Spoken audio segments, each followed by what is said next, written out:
ሰናይ ዩሱፍ የዘመኑ ዲጂታል ዓለም ጎለዳቸው ወጣትና ጠንካራ የማህበራዊ ሚዲያ ሰው ነበረች። ውልደቷ በፓኪስታኗ በተራሮች ተከባይ በተዋበችው ኪምበርባክቷን ግዛት ውስጥ ነበር።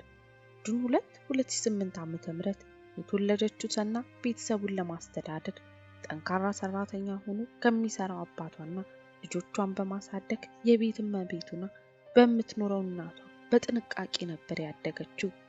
ሰና ገና ልጅ ሳለች ጀምሮ የመስፈን ወይም አንዳች ጥበባዊ ነገሮችን መከወን ትወድ ነበር። ይህንን ስታደርግ ታዲያ ራሷን በስልኳ እየቀረጸች ያደረገችውን ነገር በቪዲዮ ምስል ታስቀር ነበር። ይህ የልጅነት ጊዜ ክንውኖቿ የሰናን የትወናና የሙዚቃ ፍላጎት የሚያንጸባርቁ ቢሆንም ከፍላጎቷ ጋር እስከ መጨረሻው እንዳትዛመድ የሚዳርግ ግን አንድ ፈተና ነበረባት። እሱም ሰና የምትገኝበት የቺትራ ክልል ወግ አጥባቂ አካባቢ ነበርና በተለይም ሰናን ለመሳሰሉ ወጣት ሴቶች ከዚህ ሂደት ለመግፋት ነገሮች አልጋ ባልጋ የሚሆኑ አልነበሩም። ይህ መጥፎ አጋጣሚ ልክ እንደ ተቀረው ዓለም የምትፈልገውን ነገር በማድረግ በስልኳ ካሜራ በኩል ለዓለም ማሳየት የፍላጎቷን ያክል ቀላል ባይሆንም በውስጧ ጨርሶ ያልተዳፈነው ፍላጎቷና ጥረቷን ግን አሁንም በልቧ ተሸክማ መኖሯን ቀጠለች። በትምህርት ቤት ውስጥ የሚያውቋት የትምህርት ቤት ጓደኞቿና አስተማሪዎቿ ሰናን ዘወትር ከፊቷ በማይለየው ፈገግታና ደስተኝነት የተላበሰ ፊቷን ሁልጊዜ እንደሚመለከቱ ይናገራሉ። ሰና እድሜዋ ከፍ እያለ 16 ዓመት ሲሞላት አንድ አዲስ ነገር በህይወቷ ውስጥ ተፈጠረ።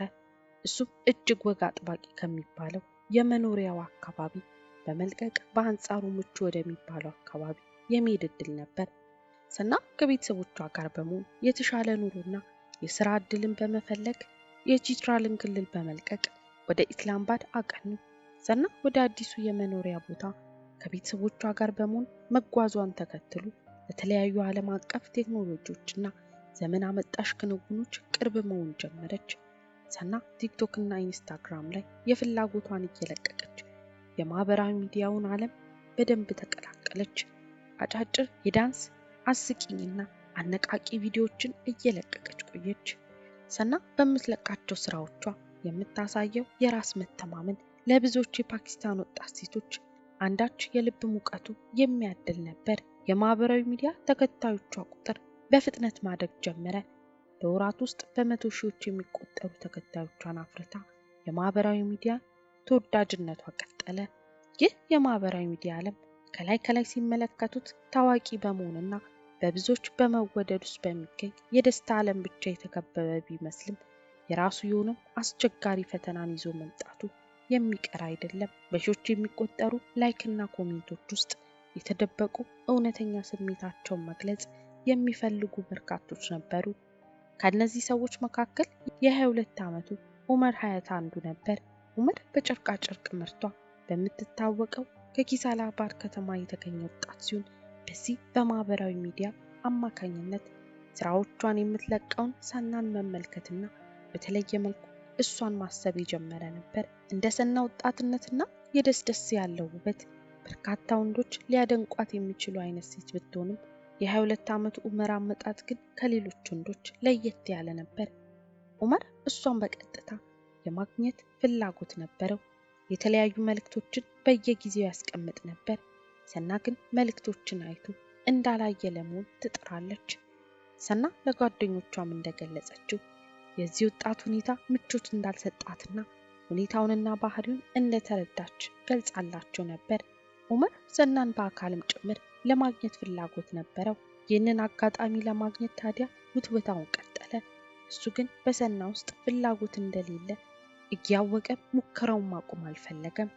በእሱ አስተሳሰብ ሰናና እሱ የሚጋሩት አንዳች የጋራ በጎ ነገር እንዳላቸው ያስባል።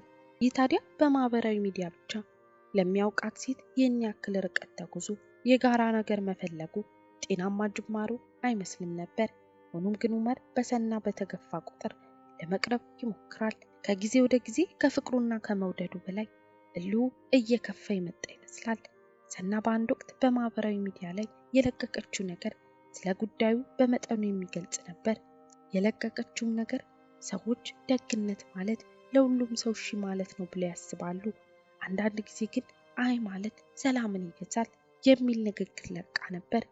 የአባባል ታዲያ በውብ ቃላት ታጅቦ ቀልብ የሚስብ አባባል ብቻ ሳይሆን የሰናን ወቅታዊ ሁኔታ ያገናዘበ የውስጥን ሀሳብ ያንጸባረቀ አባባል ነበር ማለት ይቻላል። የፓኪስታኗ ውብ ወጣት ሰና ዩሱፍ 17 ዓመት ሞልቷታል። አሁንም በኢንስታግራም እና ቲክቶክ ላይ በምትለቀው ፎቶና ቪዲዮ ተከታዮቿ ከጊዜ ወደ ጊዜ ይጨምራሉ። በእሷ ላይ የሙጥኝ ያለው የ22 ዓመቱ ዑመር በአንጻሩ የእሷን ፍላጎት ወደ ጎን በመተው ሊያገኛትና ከእሷ ጋር ጊዜን ማሳለፍ እንደሚፈልግ በማሳወቅ ያስጨንቃል። የሰና ምላሽ ግን አሁንም አይ ነው። ደስታን የሚገዛላትን እምቢታ መርጣለች። ጁን 2 2025 ዓ.ም ግን ለሰና ቤተሰቦች የሐዘን ማቅ የሚያለብስ ዕለት ሆነ። በዛን ቀን ምሽት ላይ ሰናና ሌሎች የቤተሰቦቿ አባላቶች ወደ ቤት ተመልሰዋል። ሰና በክፍሏ ውስጥ ሆና ምሽቱን ታሳልፋለች። በቦታው በነበረ የደህንነት ካሜራ እንደታየው አንድ ሰው ፊቱን በማስክ ሸፍኖና ራሱ ላይ ኮፍያ አድርጎ ወደ እነሰና መኖሪያ ቤት ሲገባ ይታያል። ይህ ሰው ማንም ሳይሆን የ22 ዓመቱ ዑመር ነበር። በዛ ምሽት ፊቱ ላይ ጭንብል ያደረገና ኮፍያ ያደረገ ሰው ለሰላማዊ ጉዳይ እንዳልመጣ በግልጽ የሚታይ ነበር። ዑመር ፊቱን እንደሸፈነ ወደ መኖሪያ ቤት ውስጥ ገባ። በዛ መኖሪያ ቤት ውስጥም የሚፈልገውን ሰው ፍለጋ ማማተር ጀመረ። ሰናም በክፍሏ ውስጥ እንዳለች አገኛት። የተወሰነ የቃላት ልውውጥ ካደረጉ በኋላ ቀጥሎ የተሰማው የመሳሪያ ድምጽ ነበር። ደረቷ ላይ በያዘው መሳሪያ ተኮሰባት። ተኩስ የተከፈተባት ሰው ገና የ17 ዓመት ወጣት የሆነችው ሴት ህይወትን ነጠቀ። ሰና ብዙ የወደፊት ተስፋ በሚጠብቃት ዓለም ውስጥ ሆና በለጋ ዕድሜዋ ህይወቷን አጣች። ቤተሰቦቿ በድምፁ ድንጋጤ ክፍሏ ውስጥ ሲገቡ ልጃቸው ወለሉ ላይ ወድቃለች።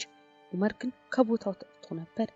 በገዛ ቤቷ የተገደለችው ምስኪን ወጣት ዜና በመላው ፓኪስታንና መላው ዓለም መነጋገሪያ ሆነ። ፍትህ ለሰና ዩሱፍ የሚል ሰፊ ንቅናቄ ተከፍቶ ከጫፍ እስከ ጫፍ ገዳዩ እንዲያዝና ለፍርድ እንዲቀርብ ግፊቱ አይሎ ቀጠለ። ፖሊስ የደህንነት ካሜራ ምስልን በስፋት በመመልከት ዑመርን ብዙም ሳይቆይ በቁጥጥር ስር አዋለው። በመጀመሪያ የምርመራ ወቅት እሱ መሆኑን የካደ ቢሆንም ከቆይታ በኋላ ግን ለመጨረሻ ጊዜ ላገኛት ሄድኩኝ፣ እሷ ግን ልታይን ፈቃደኛ አልነበረችም፣ በዚህም ራሴን መቆጣጠር አልቻልኩም የሚል አስተያየት እንደሰጠ ተሰምቷል። የዑመር ጠበቃ ነገሩን ሆን ተብሎ ሳይሆን በስሜታዊነት የተፈጠረ ነው በማለት ወንጀሉን አቅልሎ ለመከላከል የሞከረ ሲሆን አቃቤ ሕግ ግን ሆን ተብሎ የተደረገ የበቀል እርምጃ ነው በማለት ይከራከራል። ሰና ዩሱፍን በእጅጉ የሚወዷት ሰዎች አሁንም ድረስ በሚዞረው ፈገግታ የተሞላበትን ፊት የሚያሳየው ቪዲዮን እየተመለከቱ ሊያስታውሷት ይሞክራሉ።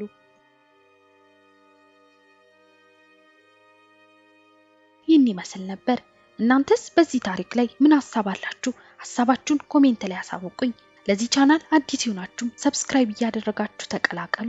ቪዲዮ ከተመቻችሁ ላይክ በማድረግ እንዲሁም ሼር እያደረጋችሁ ለሌሎች እንዲደርስ አግዙኝ እያልኩኝ በሌላ አዲስ ታሪክ እስክንገናኝ ድረስ ቸር ቆዩልኝ።